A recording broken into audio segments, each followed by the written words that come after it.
de reyes, poder sin segundo. Morirán los señores del mundo, mas su reino no acaba jamás.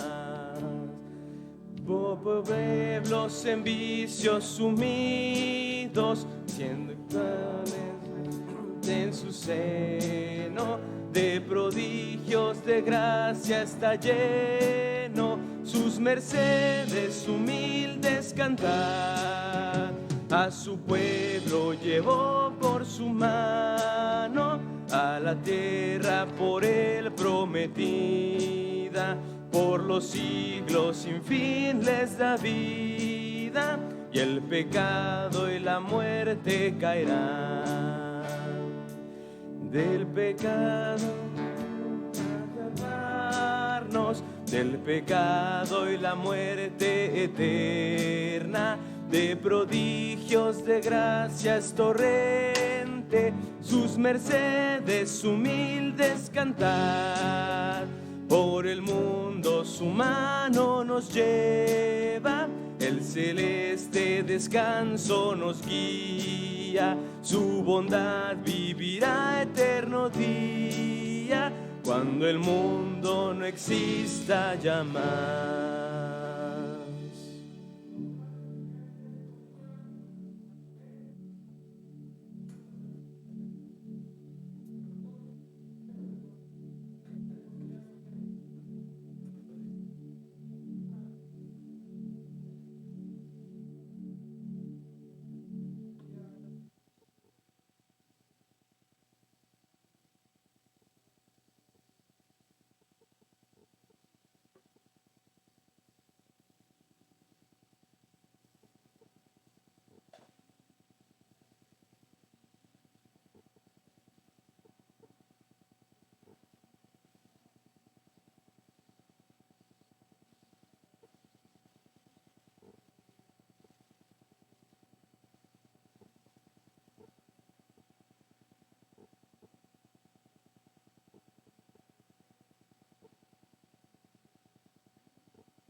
Tus obras, en las obras de tus manos me gozo. Cuán grandes son tus obras, oh Jehová, muy profundos son tus pensamientos. Cuán grandes son tus obras, oh Jehová. El Señor hace grandes maravillas para nosotros. Pueden tomar asiento, le voy a suplicar a nuestro hermano Alberto que pase a dar los anuncios en esta mañana.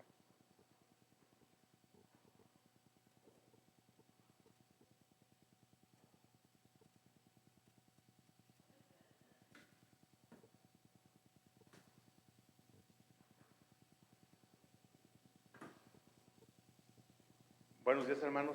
Los anuncios para esta semana: el día de hoy sigue el festejo de nuestra unión femenil, sin el culto a partir de las 11:15, ellos van a tener el culto de este día, y va a estar predicando nuestra hermana Felisa Martínez, creo que es el apellido de la hermana. El miércoles, culto de oración a las 7 de la tarde. Y hermanos, además hacerles un aviso. En diciembre, 18, 19 y 20 de diciembre, como iglesia acordamos recibir a la Convención Regional Bautista Michoacana, a las plenarias. Y vamos a estar pasando después a algunas actividades por cuestión del hospedaje, hermanos. Necesitamos ver quién nos puede apoyar con el hospedaje, ya sea en casa, ya sea si es en lo económico para rentar las habitaciones a los hermanos. Estamos buscando que sean los hoteles aquí de la periferia, que son un poco más económicos, y pero ya después se les va a presentar los precios, y así ustedes deciden, no, me lo llevo a mi casa o yo apoyo con el hospedaje, para que después nos ponamos de acuerdo. ¿Los jóvenes tienen reunión el día de hoy? No. Bueno, esos creo que son todos los avisos que hay al momento. Gracias.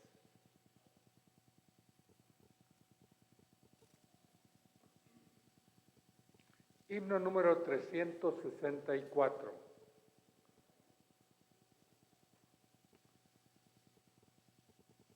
Dijo el Señor: síganme y serán felices y no tendrán problemas. Eso fue lo que dijo. Nos prometió no tener problemas, nos prometió no tener enfermedades, nos prometió no sufrir, no tener problemas económicos. ¿Verdad que no, hermanos? Pero en cada día, en medio de la tribulación, en medio de la angustia, en medio de la enfermedad, en medio del dolor, ahí está la mano del Señor cada día. Oh, mi Dios, yo encuentro en cada día, en esos sinsabores de la vida, ¿sí? Confío en ti. Confiar. Yo he vencido al mundo. 364.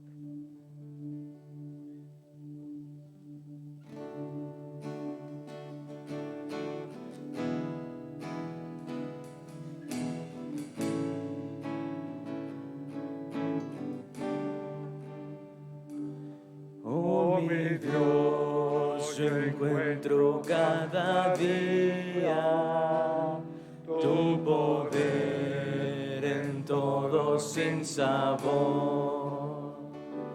Por la fe en tu sabiduría, libre soy de pena y temor. Tu bondad, Señor, es infinita. Tú me das aquello que es mejor. Por tu amor alivianse mis quejas. Ya yo paz en el dolor. Cerca está tu brazo cada día, y por él recibo tu favor. Oh Señor, mi alma en ti confía, eres tú mi gran consolador. Protección prometes a tus hijos, porque son tesoros para ti. Hallo en ti constante regocijo, sé que tú velas por mí.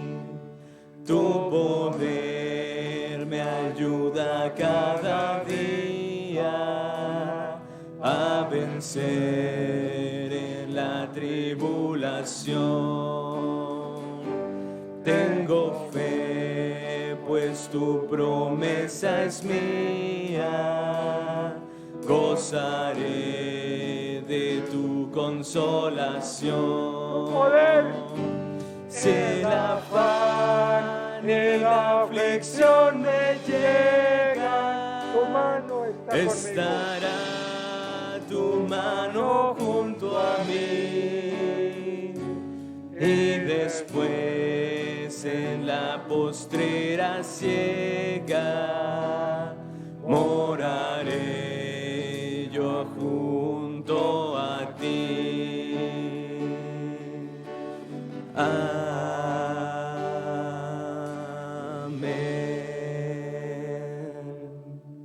Pueden tomar asiento, hermanos. ¿Algún momento de aflicción en esta semana? El Señor se manifestó contigo. ¿Quieres dar gracias al Señor? Te invito a que pases aquí al frente. Pasa, hermano, si tienes algún motivo de gratitud al Señor. Momentos de aflicción, momentos de dolor, pero ahí estaba la mano del Señor. Y eso nos hace agradecerle cada momento. Estos momentos de bendición hay que compartirlos con la congregación para que se enteren que el Señor se manifestó en nuestras vidas en esta semana. Yo quiero agradecer a mi Señor porque en el transcurso de la semana se encontraba mi mamá con su, ¿cómo se llama? Con su presión arterial demasiado incontrolable y pues, puse a mi madre en sus manos y el Señor actuó. Y ahorita en este momento se encuentra estable totalmente. Amén. Amén. Yo también le quiero dar gracias a Dios por sus grandes bendiciones y su misericordia esta semana. Mi hija tuvo que viajar a México y sí me preocupé, pero dije, Dios, en tus manos la pongo, y ella fue y regresó con mucho bien. También le quiero dar gracias a Dios porque del pequeño accidente que tuvo mi esposo, ahorita ya lo dieron de alta de sus curaciones, gracias a Sergio que nos apoyó y lo estuvo curando diariamente. Le doy gracias a Dios por esa gran bendición que Él nos dio y espero que Dios toque su corazón y que pronto esté Él aquí. El día de hoy viene mi hija, espero que Dios le toque su corazón. En el culto de las 11 ella va a venir. Espero que Dios haga su obra. Amén. Hermanos, yo le doy muchas gracias al Señor porque estuve 2 semanas con COVID. Me fue bastante mal, pero Dios siempre me sostuvo y me dio fortaleza y le agradezco también a Dios por la vida de mi familia que estuvo ahí siempre cuidando, dando los medicamentos y todo lo necesario, pero especialmente al Señor, que Él me sacó y me levantó sigo poniendo mi vida en sus manos y que Él haga lo que Él tiene para mí, para mi vida, para mi salud y todo. Y agradezco las oraciones de los hermanos que estuvieron orando por mí.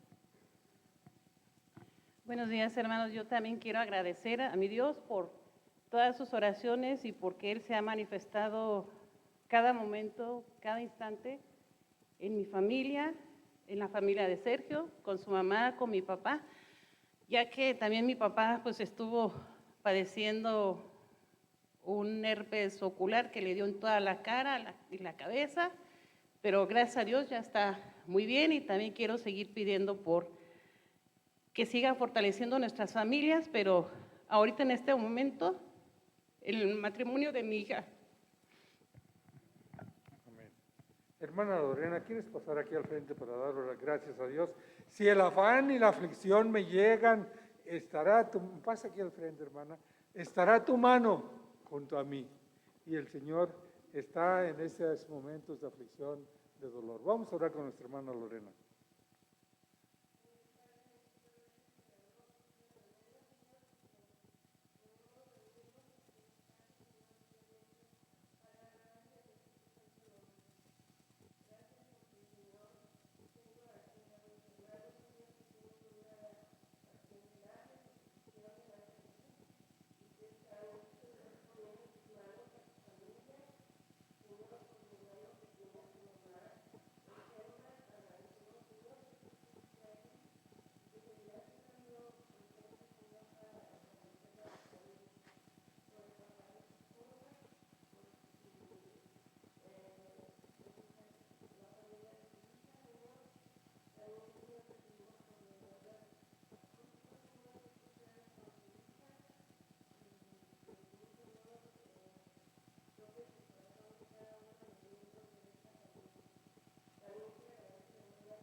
Amén. Hola, ¿cómo estás? Doy gracias a Dios porque estamos aquí alabando su nombre. ¿Hay alguien aquí que esté acompañándonos por primera o segunda vez? Le pido por favor que levante su mano. ¿Todos somos de casa? Por aquí hay alguien.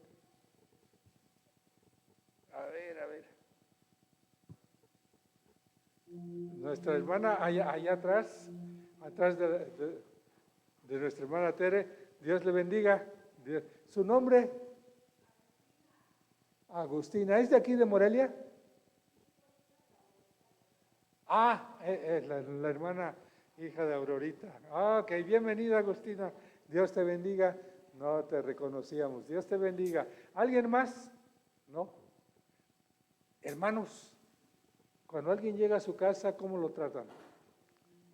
Nosotros somos los anfitriones, ¿verdad? Entonces vamos a darle, repitan conmigo, how are you? Ajá.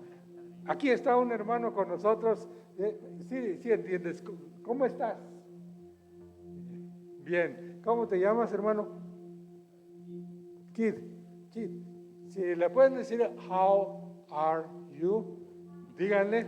Y si no, díganle, ¿cómo estás? Hola, ¿cómo estás? Hola, how are you? Vamos a ponernos en pie, hermanos, y cantar. Vamos a saludarnos antes de pasar a la meditación de la palabra del Señor. Saludémonos ahí, hermanos, a todos. Dios les bendiga.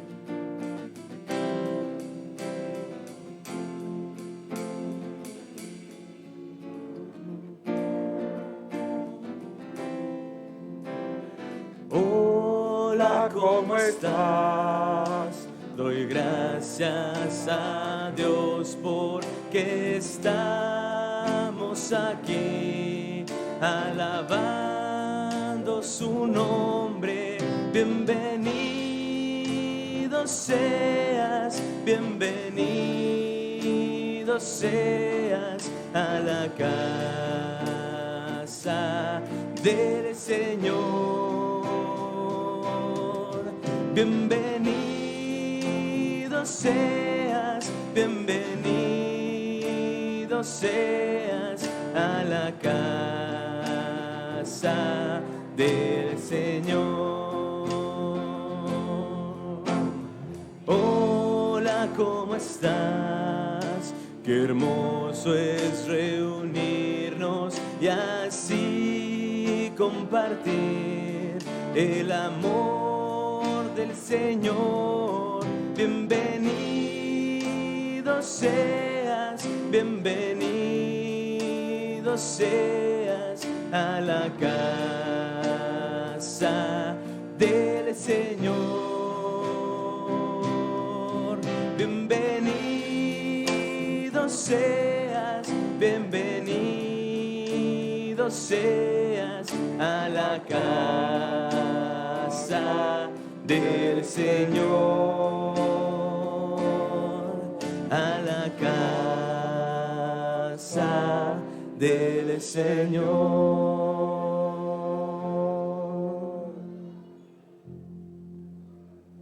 ¿Se siente el corazón alegre? ¿Se siente el corazón satisfecho? Congregarnos para alabar el nombre de Dios. Donde estén 2 o 3 congregados en mi nombre, allí estaré yo. Y el Señor está aquí. Amén. El Señor está aquí, hermanos, para la gloria de Dios, porque estamos más de 3 congregados en el nombre del Señor. Vamos a tomar asiento para escuchar la meditación de esta mañana.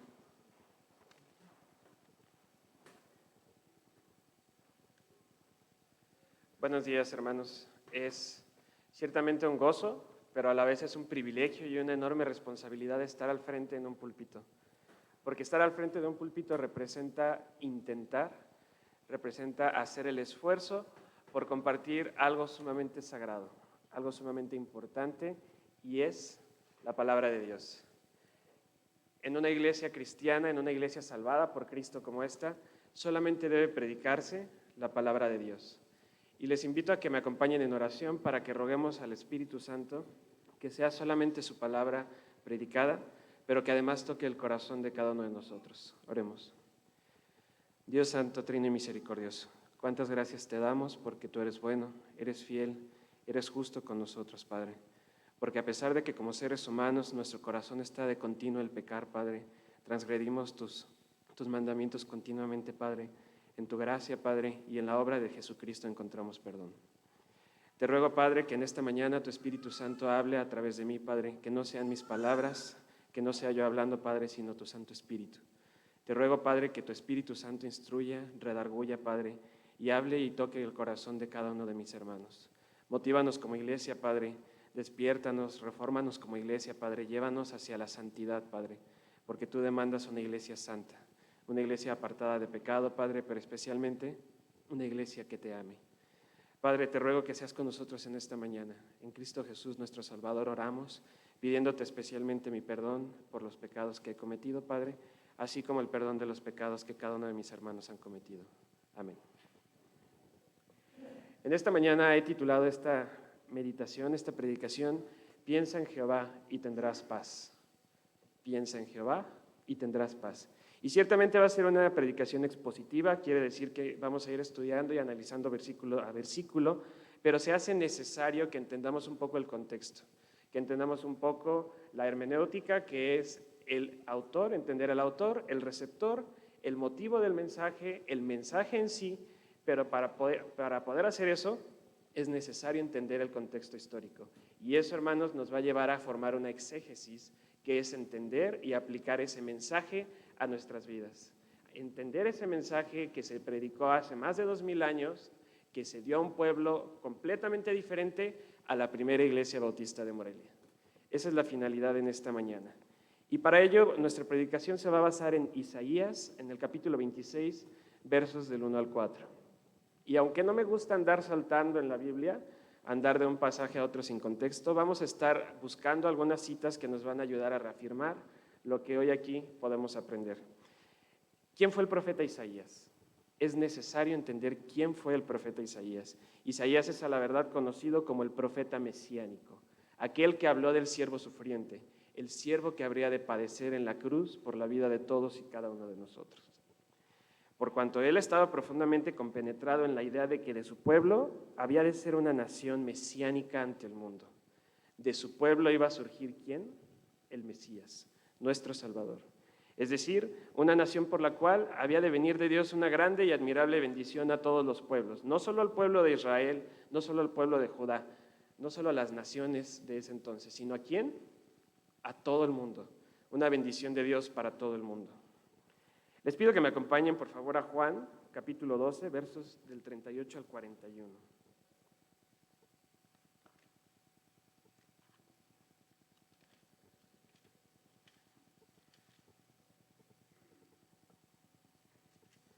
Juan 12, 38 al 41 dice de la siguiente manera: para que se cumpliese la palabra del profeta Isaías que dijo: Señor, ¿quién ha creído nuestro anuncio y quién se ha revelado el brazo del Señor?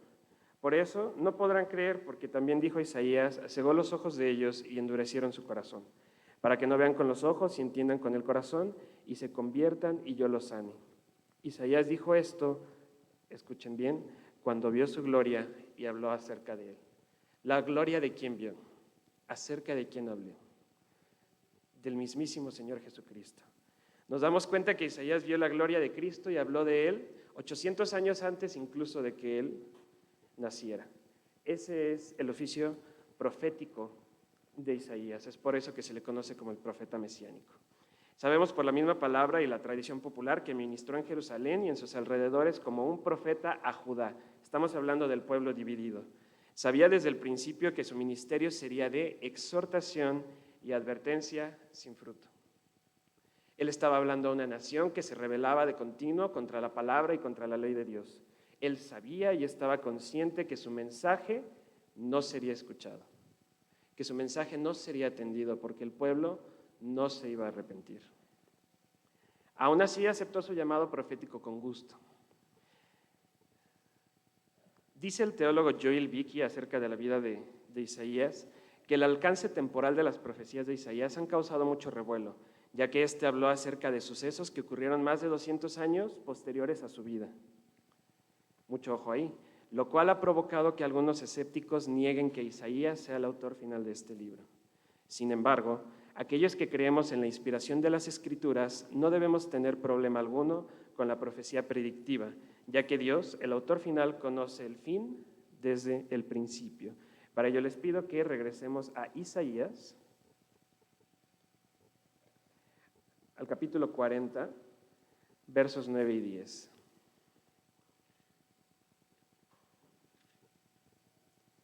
Que dicen de la siguiente manera: súbete sobre un monte alto, anunciadora de Sión, levanta fuertemente tu voz, anunciadora de Jerusalén, levántala, no temas, di a las ciudades de Judá, ved aquí al Dios vuestro, he aquí que Jehová el Señor vendrá con poder y su brazo señoreará, he aquí que su recompensa viene con él y su paga delante de su rostro.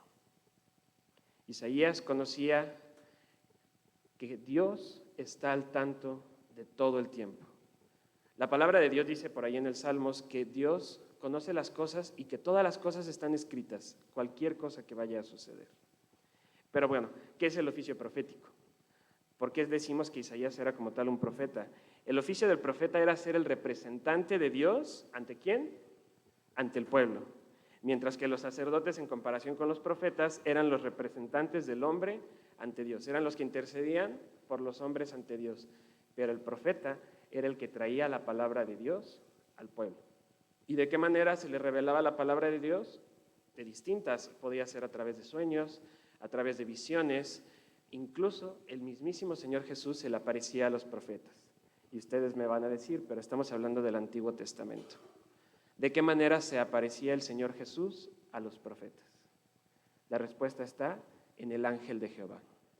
Cuando la palabra de Dios habla acerca del ángel de Jehová, se refiere al Jesús no encarnado, el Jesús no encarnado que hablaba a su pueblo a través de los profetas. Como representante de Dios, el profeta funcionaba como un portavoz de Dios y tenía autoridad, pero eso era mientras hablaba únicamente lo que Dios le había revelado. Los profetas no podían hablar palabra por sí mismos, los profetas no podían decir lo que ellos pensaban. Su autoridad profética venía únicamente de lo que Dios les había revelado a ellos.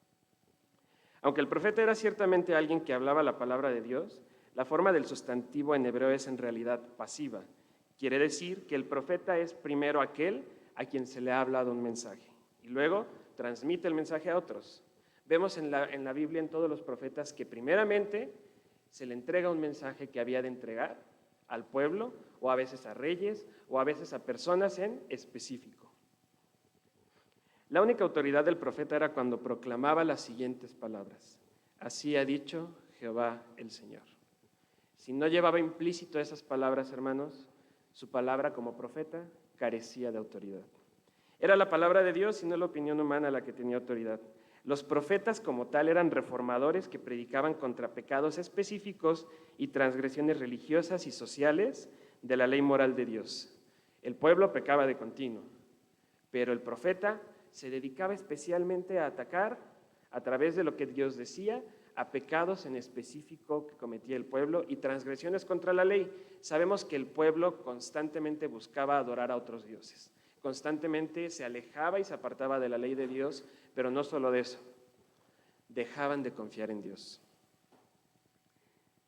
Además de exponer y condenar el pecado, hacían llamamientos al arrepentimiento y súplicas a conformarse a las demandas del pacto de Dios. Dios, a través de sus profetas, no solo condenaba el pecado, no solo existía una advertencia, una condenación al pecado, sino que también les insistía a través de los profetas, ¿a qué? A un arrepentimiento. Les suplicaba que tornaran su vida, que dejaran el pecado que estaban obrando de continuo para regresar a Dios. Eran vigías que advertían del juicio si no había arrepentimiento. Muy importante esto, hermanos. Esto puso a los profetas en condiciones de riesgo. Siempre se ha dicho que no hay cosa que ofenda más al pecador que se le confronte ¿con qué? Con su pecado. El Evangelio ofende, hermanos. La ley de Dios ofende. ¿A quién? Al pecador. Porque obra y expone la naturaleza pecaminosa del hombre.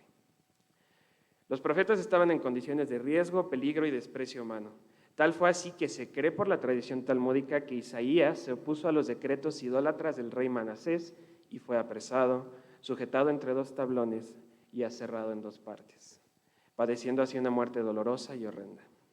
Se cree que a este alude Hebreos 11:37. Les invito a que vayamos a Hebreos 11:37.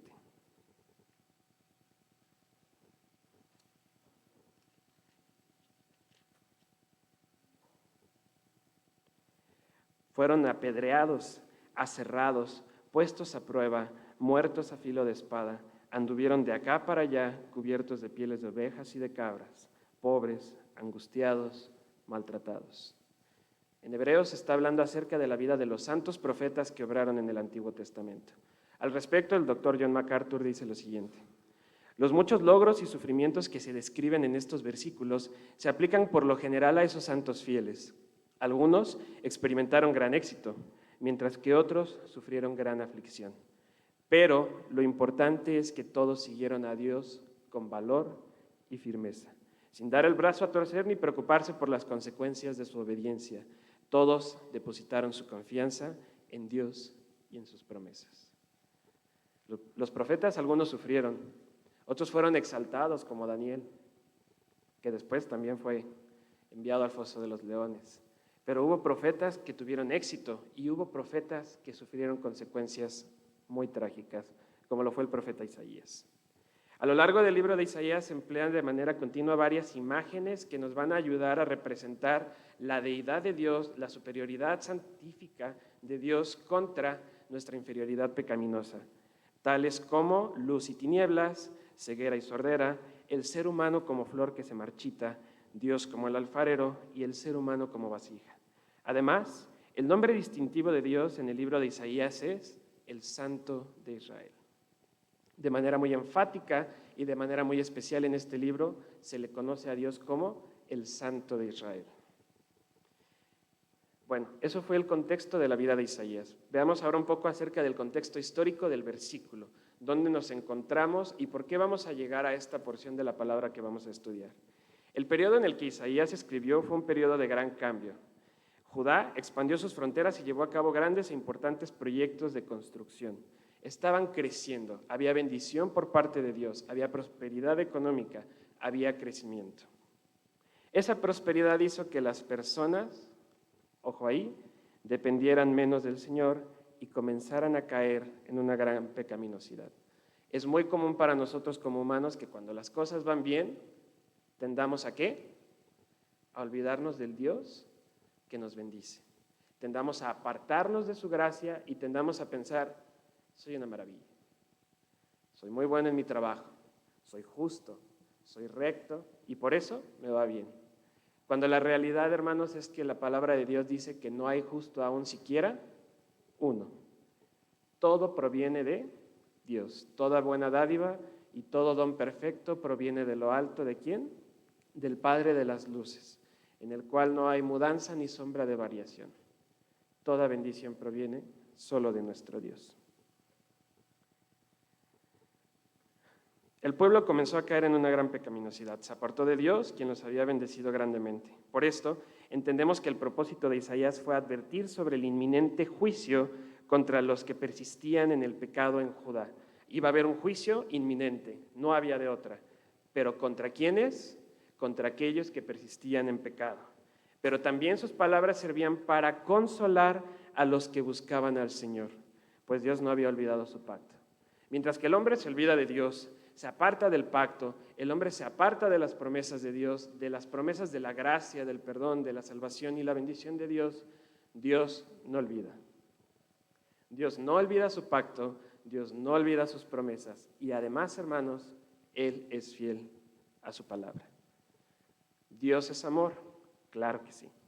Y por eso Dios se ama tanto a sí mismo, porque la misma palabra dice, por amor a su nombre, Dios se ama que cumple su palabra. Y eso es un beneficio que nosotros los hijos de Dios, quienes creemos en Jesucristo, podemos gozar. Las naciones de Israel y Judá se rebelaron de manera constante. Regresamos al libro de Isaías.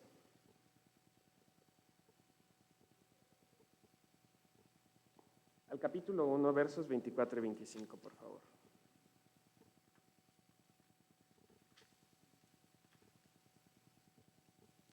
Isaías, capítulo 1, versos 24 y 25.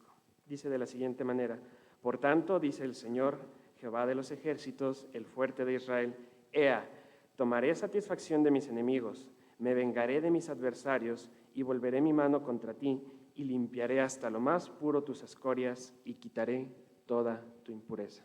¿Saben a quién se estaba refiriendo aquí el Señor? Al pueblo.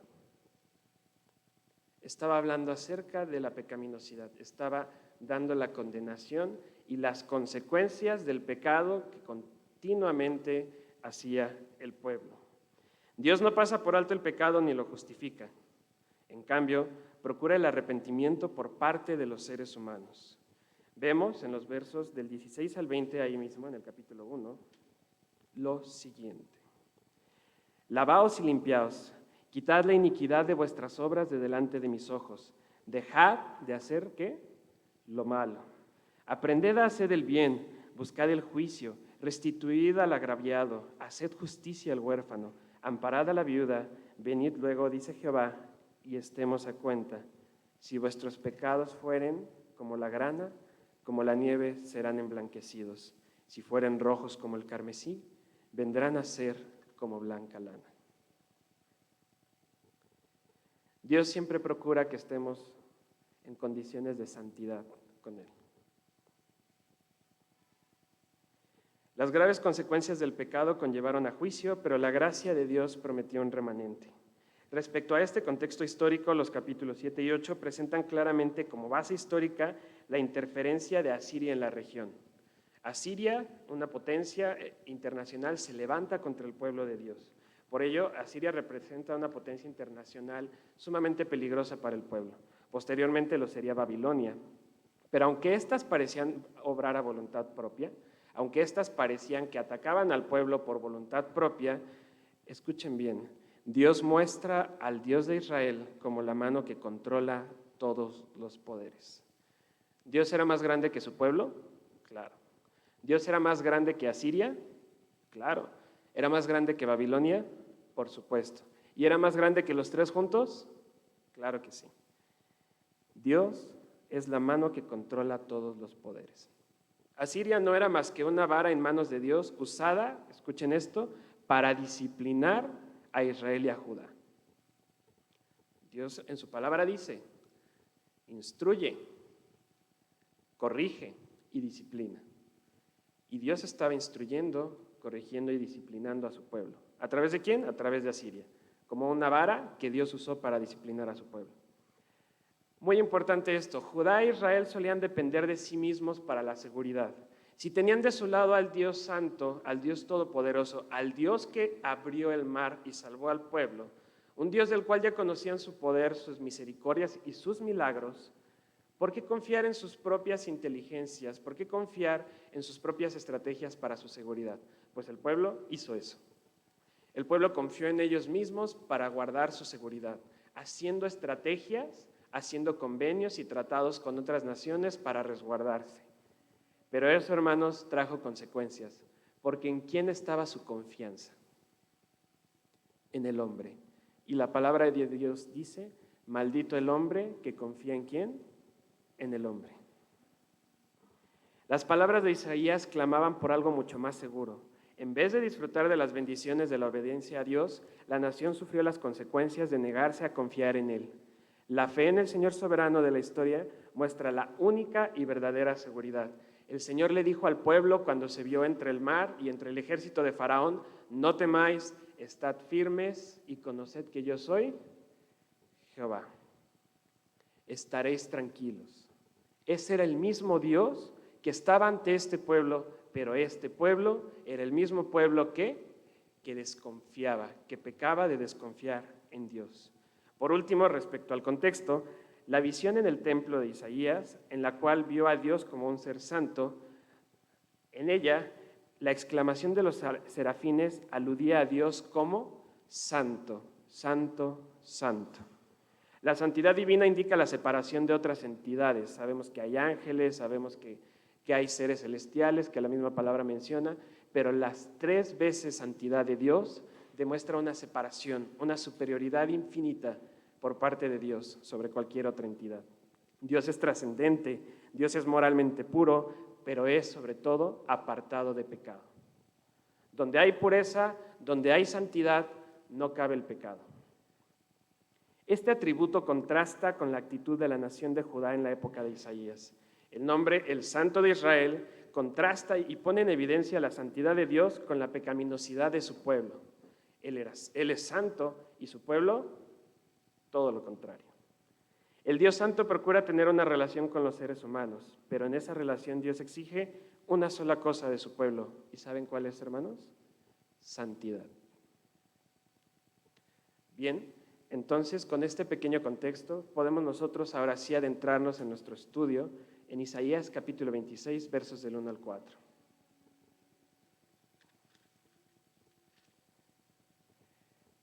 Dice esta porción de la palabra de Dios: cántico de confianza en la protección de Jehová.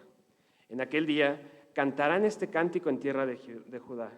Fuerte ciudad tenemos, salvación puso Dios por muros y antemuro. Abrid las puertas y entrará la gente justa, guardadora de verdades.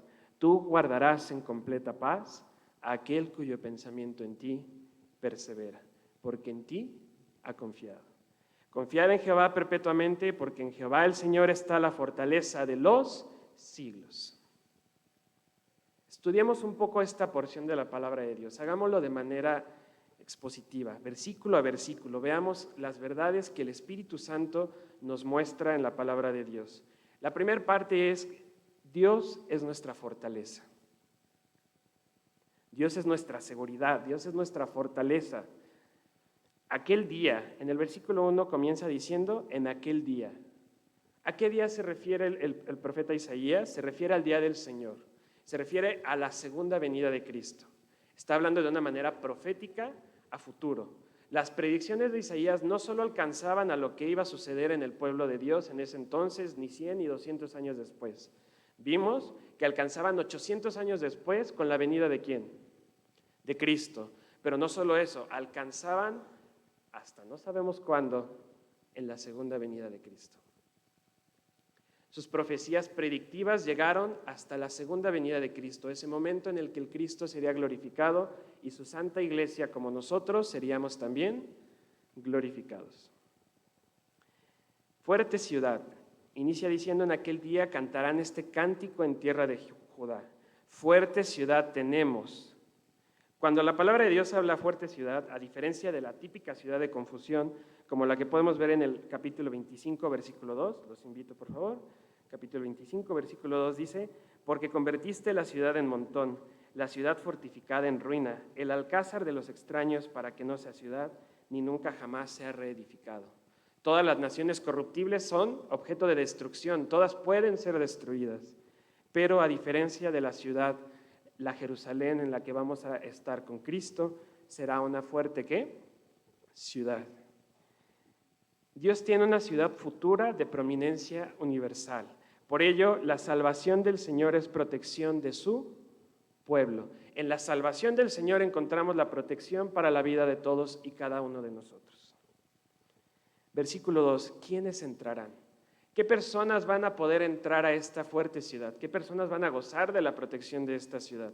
Abrid las puertas y entrará, ¿quién? La gente justa. Solamente. No dice los justos y los más o menos justos. No, entrará la gente justa. Abrid las puertas. Isaías tiene una visión de la Jerusalén futura en la cual solo puede entrar un Israel justificado. Y ahora yo les pregunto, ¿cómo podrá ser justificado el pueblo? ¿Cómo podemos ser justificados todos y cada uno de nosotros? No hay otra respuesta. Hay un solo Dios y un solo mediador. Entre Dios y los hombres, Jesucristo, hombre. Primera de Timoteo 2:5. Para que nosotros podamos entrar a esa fortaleza, es necesario ser justificados. Nosotros no podemos ser justificados por medio de nuestras obras, no podemos ser justificados por medio de nuestra conducta moral. Solamente podemos ser justificados por medio de Jesucristo. de su sangre que nos lava y que nos redime de todo pecado.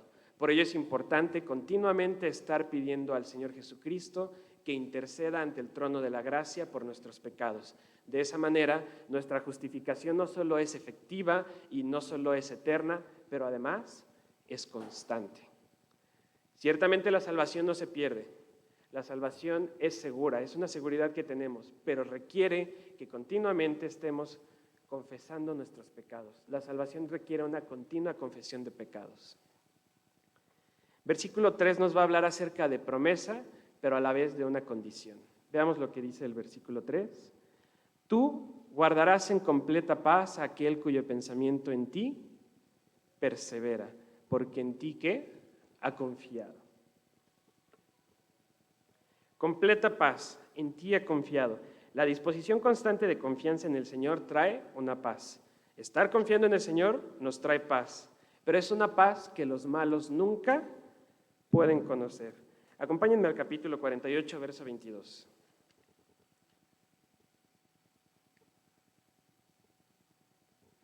Dice la palabra de Dios, no hay paz, ¿para quién? Para los malos. ¿Y quién dijo eso? Jehová. No hay paz para los malos. Esta confianza en Dios impide servir a dos señores. Solamente podemos confiar en Dios y en nadie más. Como ya lo dijimos, maldito el hombre que confía en ¿quién? En el hombre. ¿En quién debemos confiar única y exclusivamente? En Dios. No hay de otra, hermanos. Dios puede dar paz sobrenatural a aquellos que confían en Él. Ahora, posteriormente el versículo dice, aquel cuyo pensamiento en ti persevera. Mucho ojo, porque está describiendo a un tipo de personas. Aquel cuyo pensamiento en ti persevera. Eso habla de la persona que vive sometida por fe a la voluntad del Señor. Aquella persona que vive confiada y que entrega su ser completamente a Jehová. Por ello, debemos dejarnos caer en los brazos del Señor, pero debemos clamar a Jesucristo para que interceda por nosotros y mediante su sacrificio podamos ser adoptados como hijos de Dios y coherederos de Cristo. En el momento en el que nosotros clamamos a Jesucristo, que perdone nuestros pecados, que nos haga coherederos con Él, entonces nuestros pensamientos van a ser transformados y entonces ¿en quién van a perseverar nuestros pensamientos? En Dios. Esa es la condición. Al hacer esto estamos entregando nuestro ser y por consecuencia nuestros pensamientos perseverarán en el Cristo Redentor y en el Dios Todopoderoso. Esta es la condición única y suprema para gozar de la paz que aquí se describe. Entregarnos a Cristo. Versículo 4, ya casi terminamos, dice de la siguiente manera. Confiad en Jehová perpetuamente, porque en Jehová el Señor está la fortaleza de los siglos. Confiad. Poned la confianza con seguridad. Este verbo es una de las palabras principales usadas para describir la fe en el Antiguo Testamento. En el Nuevo Testamento el Señor Jesús dijo, tened fe. Nos llama a tener fe como un grano de mostaza. En el Antiguo Testamento se usaba la palabra confiad, pero aluden a lo mismo, a confiar, a tener fe ¿en quién? En Dios. Termina diciendo fortaleza de los siglos. Se traduce literalmente como la roca de las edades. Y esto es una reafirmación a la promesa que vimos en el versículo 3. Representa a Dios como una roca inamovible que nunca cambia. El lugar en el que todo el que confía puede encontrar refugio de cualquier ataque. Dice la palabra de Dios en el Nuevo Testamento que no tenemos lucha contra sangre y carne, sino contra principados, contra potestades, etcétera, etcétera. Confiar en Dios nos va a librar de todas esas pruebas. Confiar en Dios nos va a librar de cualquier adversario, incluso, hermanos, de nosotros mismos. Porque ¿quiénes somos los que pecamos? Nosotros. Confiar en Dios nos va a llevar a dejar nuestro pecado. Confiar en Dios nos va a llevar a creer que el Señor está con nosotros, no solo en la aflicción, sino también en el tiempo de tentación. Aplicación y conclusión a este breve mensaje. En tiempos de crisis y desesperación, haz una pausa en tu vida y medita en cómo has vivido. Piensa si has entregado tu vida a ídolos terrenales, de la misma manera en la que lo hizo el pueblo. ¿A qué ídolos entregó? No solo a dioses ajenos como Baal, sino a ídolos como el hombre, como la seguridad, las riquezas, la confianza. Son ídolos a los que nosotros también estamos expuestos. Y déjenme decirles una cosa, hermanos, no solo estamos expuestos, sino que todos nosotros hemos caído en idolatría a esos ídolos. Todos nosotros en algún momento hemos confiado en nuestras fuerzas, en nuestras influencias, en nuestros recursos, lejos de confiar en el Señor. Medita si tus pensamientos se han alejado de Jehová, si en tus pensamientos está el obrar de continuo el mal, obrar en contra de Jehová. Y si es tu caso, te invito a que clames y pidas perdón por esa idolatría. Créeme que el Señor será justo y fiel para perdonar, tal como lo dice su palabra. Por ende, entregar tus pensamientos a Jehová será pues el resultado de entregar tu vida y espíritu a Él. Entonces gozarás de la paz que este versículo nos promete. Cuando tú confías y entregas tu vida a Jehová, entonces tendrás la paz que se describe aquí. Por último, recuerda que hemos sido entregados a Jesús y nadie podrá separarnos de Él. Les invito a que vayamos a Juan, capítulo 10, versos del 27 al 30.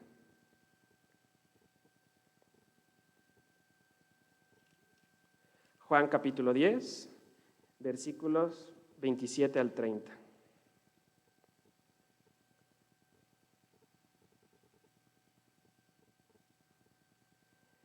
Dice el Señor Jesucristo: mis ovejas oyen mi voz, y yo las conozco y me siguen. Y yo les doy vida eterna, y no perecerán jamás, ni nadie las arrebatará de mi mano. Mi Padre que me las dio es mayor que todos, y nadie que las puede arrebatar de la mano de mi Padre. Yo y el Padre, uno somos. El Señor nos entregó en manos de Jesucristo. ¿Quién podrá arrebatarnos de la mano de nuestro Padre? Nadie.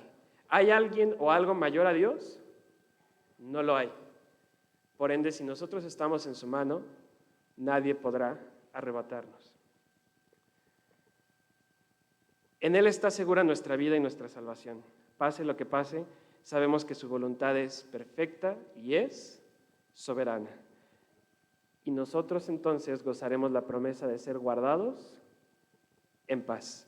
Les invito a que nos pongamos de pie y oremos para concluir esta predicación.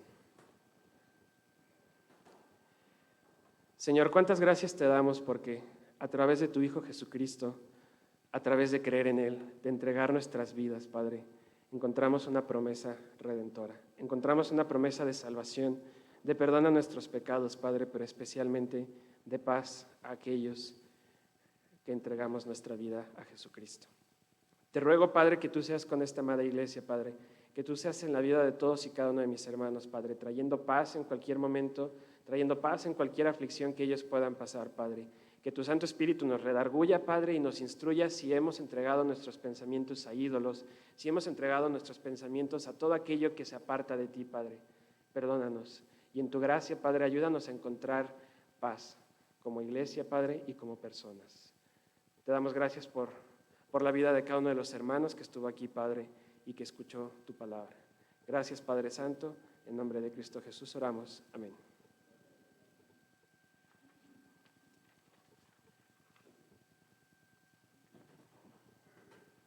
Vamos a recoger las ofrendas, hermanos, pueden tomar asiento.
Amén.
Que el amor de Dios el Padre, la gracia de su Hijo Jesucristo y la comunión con su Santo Espíritu sea con cada uno de nosotros.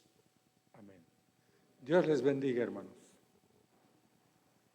Les invitamos a la escuela dominical.